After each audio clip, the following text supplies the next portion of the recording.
ಟೂನು ಬರುತ್ತೆ ಅಂತ ಹೇಳ್ತಿದ್ದಾರೆ.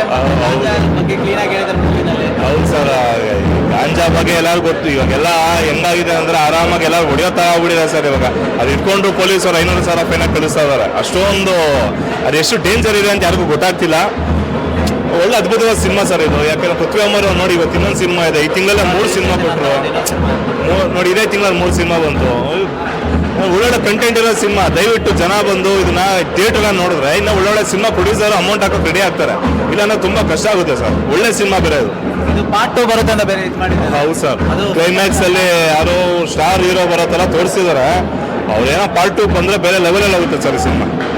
ಇದ್ರ ಬಗ್ಗೆ ಇನ್ನೂ ಡೀಟೇಲ್ ಆಗಿ ಹೇಳ್ಬೇಕಂದ್ರೆ ಮ್ಯೂಸಿಕ್ ಅವರು ಯಾರು ಮಾಡಿದಾರೆ. ಹೌದು ಸರ್, ಅವರು ಆರ್ಟಿಸ್ಟ್, ಕಾಮಿಡಿ ಆರ್ಟಿಸ್ಟ್ ಆಗಿದ್ರೆ ವಿಲನ್ ನೆಗೆಟಿವ್ ರೋಲ್ ಮಾಡಿ ಅವರೇ ಮ್ಯೂಸಿಕ್ ಡೈರೆಕ್ಟರ್ ಅಂತ ಸಗದ ಮಾಡಿದ್ದಾರೆ ಸರ್ ಅವರು. ನೋಡಿ ಈ ತರ ಹೊಸ ಹೊಸ ಕಲೆಗಳನ್ನ ಈಚೆ ತೆಗಿತಾ ಇರಿ. ಕನ್ನಡ ಜನ ಥಿಯೇಟರ್ ಬಂದ್ರೇನೆ ಸರ್ ಏನಾದ್ರು